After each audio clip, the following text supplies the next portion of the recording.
Hey there, welcome to the DFS Build MLB edition. I'm Kevin Roberts, joined with Taylor Smith, getting ready to break down the main slate over at DraftKings, skipping past a few of the early games. Really awkward, weird schedule they got going over there. We're bypassing like 5 or 6 games here. Just talking about the main slate today. If you want to catch core plays, not really core plays, mostly our top pitcher picks and our favorite stacks, you can catch those on Patreon. If you want general advice, you can head over to our free Discord. We also do NBA DFS core plays and advice at our Discord and Patreon, so be sure to check both those out. If anything we do here in this video helps you out, hammer that like button, subscribe to the channel. Both those things help us out quite a bit, and then you can be alerted to future videos just like this in the future. All right, let's go look at some of these matchups here. First one, we have the Pirates joining the Rays in Tampa Bay. We have Carmen Mlodzinski. Is that what it was? Taking on the Rays in Tampa Bay. And on the other side, we have Drew Rasmussen. Is that his fucking name? God damn it. Okay, so he's taking on the Pirates. I don't know. This is Pitcher Park. These offenses aren't very exciting. The pitchers don't really wow me either, but I think this game is kind of an ignore spot for me. Yeah, it's more of a hitter's park than the Rays used to play in. Now that they're playing in a minor league park all season, but still not a very exciting spot overall. Clearly, I'm trying to stall because my screen is frozen and I can't actually pull up what I want to say. I think Rasmussen's a pretty good play. Just generally, the Pirates are a weak lineup. His strikeout rate is actually really good. So yeah, he's a pretty good pitcher overall. So yeah, I don't have an issue with him. If he's going to be owned, certainly you can make a case for, like a Tommy Pham, Brian Reynolds, O'Neill Cruz mini stack. I think that's totally viable. And then Joey Bart, a decent power hitting catcher, pretty cheap as well. Don't mind that at all either. I would say I was just going to say the other negative, obviously, is historically the Rays kind of limit their guys. Like, are we to be concerned that he's not going to have a super long leash here? I can pull up his pitch count projection. I see about 80. So not a super long leash for him today. No. Looks like. And he's the second highest owned pitcher. So again, I understand the upside with the K rate and everything. The Pirates are not a formidable offense. I don't know. I think, like you're kind of suggesting, it might be a decent spot to maybe leverage or just kind of shy away from him I think he's a fine play, but I also think if he is going to be the second most owned pitcher on the slate, there's your case for stacking Pittsburgh. Because the most owned pitcher is Glass now. Like, certainly you can stack Atlanta against him as well, but he's a little less vulnerable than someone like Rasmussen. Yep, absolutely. All right, on the other side, are you liking the Rays, and do you want to play Carmen Mlodzinski? No. I do not want to play Mlodzinski cheap, but he's going to be pretty limited, I think. Tampa Bay is a decent stack. Not really high on my list. They're actually, let's see, kind of middle of the pack. Like, not a bad stack. It's a decent enough spot, just not the most imposing lineup overall. Like, Junior Caminero, pretty good play overall, but I don't know. Neither offense is just jumping off the page for me in this game. I mean, I guess, not the biggest sample size in the world, but what he showed last year is a low whiff rate against lefties. So maybe start with the lefties, and they do have a lot of solid lefties. So there's that. Again, though, I'm not like super excited about this game in particular. I think Rasmussen is probably the one I would go to. And then if you don't want to play him, maybe consider leveraging with a little bit of Pirates. All right, Nats and Toronto. Michael Soroka, not really a guy I like to play personally. Okay K rate last year, but he gives up crazy walks to the left side, and he is an equal opportunity sad sack in terms of power. Both sides of the plate can have at him. The Jays are not really the most fun offense to stack because, I feel like anytime they're in an advantageous spot, they just completely flatline. They do have a little bit of power. The matchup is not that bad. I think the Jays are in play. I'm not super excited to stack them. Bowden, Francis, he looks fine here against the Nats. Nats historically do not strike out a ton, but a 21% collective whiff rate, I think that's okay. If we want to hop on him, I definitely lean him over the Nats here. I lean the Nats over him. I just he's a pretty good pitcher. He was good last year. I just think Washington's offense is kind of underrated. James Wood, legitimate power bat right at the top of the order. CJ Abrams was great last season. Keibert Ruiz has pretty good power from a catcher spot. They can just get very lefty on him, like Nate Lowe, Josh Bell. It's a decent lineup overall. Huh? Yeah, very lefty. We're looking at 4, 5, 6 lefties here in the lineup, possibly. Yeah. So, Bowden Francis has a pretty standard platoon split. Don't mind it at all. So I think actually as of now, they're my highest owned stack on the entire slate. It is a pretty good park for power also. So paying down for the Nats and then paying up for pitching or like a Dodger stack with them, Padres, stuff like that looks pretty good tonight. He's also kind of expensive relative to the slate. So I don't know. Doesn't feel good to stack Nats here, but I definitely see the fact that he only has a 16% whiff rate against lefties last year. That's not scary whatsoever. He does give up a little bit of power to that side of the plate too. So I don't hate it. I'm honestly not super excited to get to anybody in this game, but I think the Nats, as you're saying, do look a little bit appealing now. Halos and Cardinals, Tyler Anderson taking on the Cardinals. Tyler Anderson is not a guy I want to play. He actually has reverse splits against lefties here, walking them a ton, giving up a ton of power. But all the Cardinals, you can fire for full stack here. Cardinals look pretty good. On the other side, Michaelis is not good. Halos have not panned out for us this year yet, but this is definitely a spot where I do not mind firing up the Halo stack. My lean in this game, fade the pitchers, get exposure to both bats, but the Angels are definitely the one that I am excited to play. I don't know. I'm not really excited about any of this. Like Anderson's a pretty respectable average-ish pitcher. I think you can get to some Cardinals against him. Probably not going to play him though. 7,800 is a little bit pricey for a guy like that. No. Michaelis, I like the matchup. Like the Angels are hot trash, so never really feel good playing Miles Michaelis because he's simply not a very good pitcher with a lot of strikeout upside to begin with. But the Angels strike out a decent amount. It's a good pitcher's park. I don't really want to play the Angels. I think I would rather play Michaelis against them. But overall, this game's kind of unappealing all around. I'm certainly not playing Miles at 7-3. I think it feels like 6 or 6.5. Maybe I'd entertain that. I'm just not going to do that. Yeah, the Angels aren't good, but the only thing he does well is not walk people. So the Angels are going to strike out or hit home runs, basically. I would not be shocked at all if the Halos tattoo Miles today. So I like the Halos quite a bit. All right, Giants against the Astros. Jordan Hicks takes on Houston. A lot of red for Houston. It's not really, I guess, an amazing spot, but I don't feel amazing about Hicks either. Like I've been saying that since we started doing these shows this year, like Houston just isn't like the scary team they were even as recently as last year, but they're still competent and they don't strike out a lot. So not feeling Hicks, but also not running to play the Astros. On the other side, Ronaldo Blanco, Giants not in Great American Ballpark. So it's a little bit of a downgrade here for them. I guess I lean Ronell. What's his price actually? Probably pretty steep. Yeah, 9K. He's always more expensive than he's actually worth. I think he's okay. Relative to this slate, I think Blanco is in play and probably the priority if there would be one for me in this game. I'm once again not agreeing with you. I think he's overpriced. He's pretty lucky, all things considered, last season. I just feel like you're overpaying for a guy who's not really going to flash a lot of upside for the most part.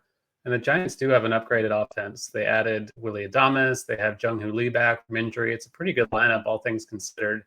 And there is power potential in this park. So I'd rather target Blanco with the Giants than play Blanco against them.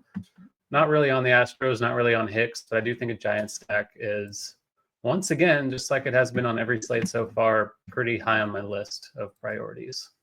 Yeah, well, I mean, I'm not super excited about the Giants, but I do agree with you 100% that Ronaldo's overpriced. Blanco's overpriced. He just is. Like, he just hasn't been living up to his price tags dating back to last year. So if you're going to do one thing here, you're saying Giants, I'm saying Blanco. Am I actually prioritizing Blanco? No, I don't really want anything to do with this game. Guardians and Padres in San Diego. Luis Ortiz taking on the Padres. Never a fun spot because they do not strike out, and his numbers are not very scary. So certainly lean the Padres side quite obviously. And Kyle Hart takes on the Guardians. The Guardians have some good numbers here. I think the Guardians are not that exciting, though, just because the park. I think it's mostly Padres or bust for me. A lot of interest in Hart just because he's 6K. He was pretty good in last season. Like, not an established track record in the major leagues, but he did make the Padres rotation out of spring training, obviously. Cleveland, while they don't strike out a ton, they also don't have a ton of power.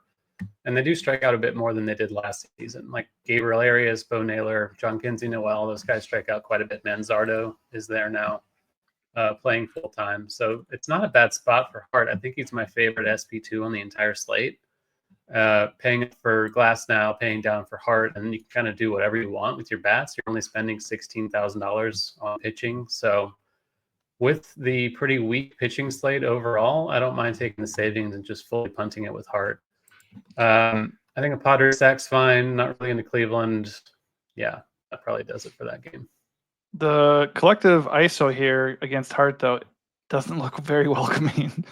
I will say that. The Guardians. Yeah, I know. I agree. The logic is fine. I just think not super excited to play the offenses there for sure. Jackson Jobe against the Mariners here. I'll admit I don't know anything about him, but he's taking on the Mariners. He's a top prospect. Well, don't know him. Is this his debut? No, it's not his debut. So he played. How much did he play last year? He was very limited at the end of the year. Kind of pitched out of the bullpen a little bit in the playoffs. Okay, well, his numbers do not look good at all. But since he's a top prospect, obviously we have to, keep in mind there's a very small sample size. Mariners do strike out, but they also have power. So you really could go either way on that. Seems like a play both sides kind of thing. To be honest, Emerson Hancock on the other side taking on the Tigers. Not a good K rate for him whatsoever. Not scared of him. Tigers don't look amazing, but I would certainly lean at Detroit side there for sure. Yeah, I think if Jobe's going to be popular, which he might be, just because he's a name that people know, he's a top prospect. People always want to play the top prospects, especially like against the Mariners in a good pitcher's park. I could see him getting steamed up a little bit, but usually top prospects are kind of overrated in terms of their actual ability right when they get to the major leagues. So like there's certainly room for upside with Jobe, but I would be more inclined to attack him on this slate and just kind of stack the Mariners against him. Not a good offense, not a good park, but just a leverage play. And then just kind of come in under the field on Jobe. I don't really think Hancock is any worse, but he's 8K as well, so I think he's overpriced. Mariners stack looks pretty good, but otherwise not really excited about this game either. Yeah, Jobe is 8.8K, so it's not like you're getting a discount to take a chance on him at all. The ownership's kind of split after the top couple guys, like after Glasnow, Rasmussen, and Ben Brown. So I don't know. I don't know how much leverage you're really going to get. We'll see what the ownership looks like later. But because of the price specifically, I'm kind of just naturally going away from that, I think.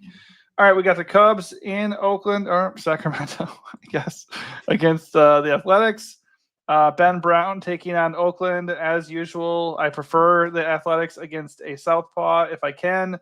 Not exactly the best hitting park in the world. Actually, I don't know. This is different than what they used to play in? How is this park? This one's a lot more hitter friendly, but the Coliseum was so pitcher friendly that it's kind of more average overall. But it's a lot better than it was at the Coliseum. Okay, well, like I said, I prefer against lefties, but I think they're still in play here because they have a lot of power. They do strike out a little bit, so you can certainly consider Ben Brown. Strikeout numbers last year looked really good. Really, the only bad thing was his walk rate against lefties. But I just always like to stack up the Athletics if Ben Brown's going to carry ownership, and I think he is third highest owned pitcher because of the matchup. It is a good price for 7.5. Definitely a play both sides kind of thing for me. Joey Estes going up against the Cubs.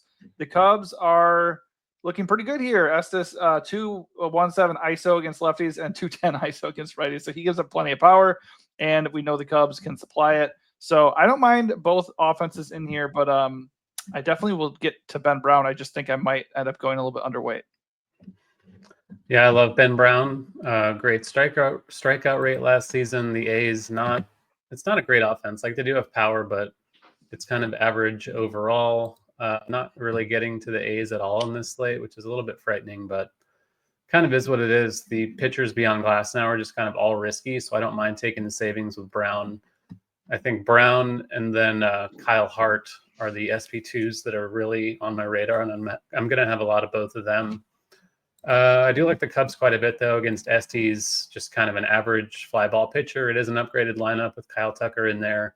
Decent park, I think, for power. Certainly better than it was before. So Whereas I would normally fade a visiting team going against the A's. That's not really the case anymore. So Chicago is definitely on the short list for top stacks on the slate.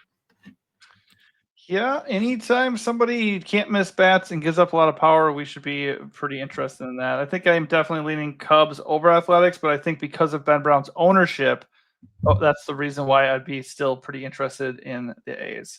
All right, Grant Holmes taking on the Dodgers. Not going to play Grant Holmes. Dodgers look totally fine here. Obviously, the numbers are actually pretty good for Grant Holmes, but I just don't like playing pitchers against LA. So you can play the Dodgers. I would imagine they'll garner some ownership, especially Ohtani. The other side, Tyler Glasnow against the Braves. The Braves are not going to be owned whatsoever. Glasnow's the top pitcher by a wide margin.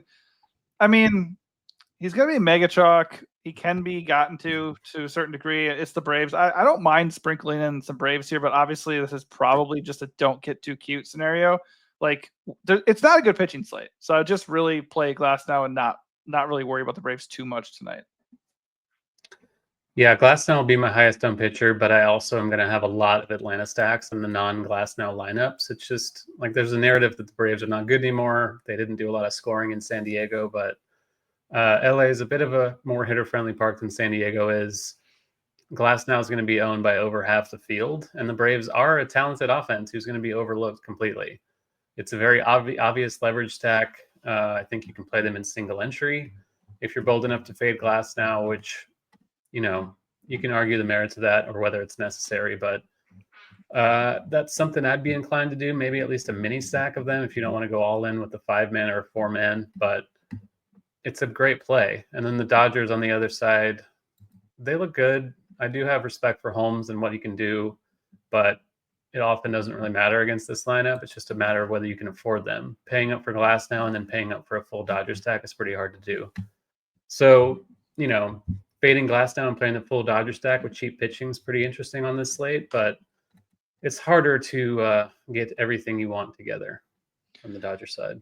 Yeah, I mean, the Dodgers can do whatever they want to anybody at any given time. The only thing is this dude does not really walk people, and he gives up just no power to the left side of the plate, and that's where most of the Dodgers, power comes from. So it's just, I feel like if I was going to play like one lineup, I probably wouldn't have Dodgers or Grant Holmes, and I'd probably play Glasnow.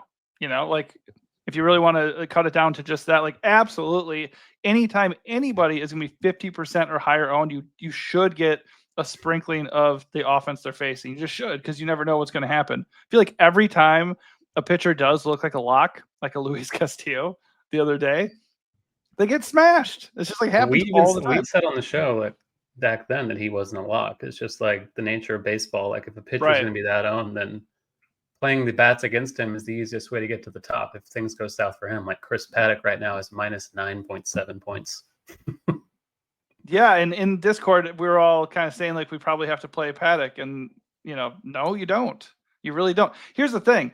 Glasnow probably isn't going to get rocked here. Glasnow's probably going to be one of the top pitchers, maybe not necessarily the top pitcher. And you could say just based off of value, like 10K is 10K. So like if you don't want to pay 10K, he only gets like 19 fantasy points, which relative to the slate might be kind of a win, but relative to his price, it is not, right? But like somebody up here eating some ownership is going to get beat. And I would probably just bet on it being Rasmussen or Ben Brown, but you can and should sprinkle. If you're going to get a lot of Glasnow, you should hedge it a little bit, I think. All right, so that wraps up team by team breakdown. Do you have a flag plant at pitcher or when it comes to stack that you will just absolutely be playing everywhere or being like mega overweight on? I think Washington is that stack for me. I just think it's a good park. It's a good matchup against Bowden Francis. The lineup is underrated. They don't strike out a ton. They have power. A lot of lefties in there for Francis to deal with. So I think Washington's my favorite stack on the slate. And then Atlanta, like it's just a good offense facing a chalk pitcher. And Glasnow can have walk issues. You never know. It's his first start of the season. There could be rust, all sorts of things. So it's baseball. I'm always willing to embrace the variance. Yeah. So Washington would be top, and then I would definitely get plenty of Atlanta in non-Glasnow lineups. Yeah, I have two stacks that I really, really like that we don't really agree on, and that's going to be the Angels and the Athletics. It's always good to like go after like a team kind of like the Braves that are really talented and have upside, but maybe not in a good spot, or like the Dodgers, when nobody wants to play the Dodgers, you play those teams and they're really good, so they can come out.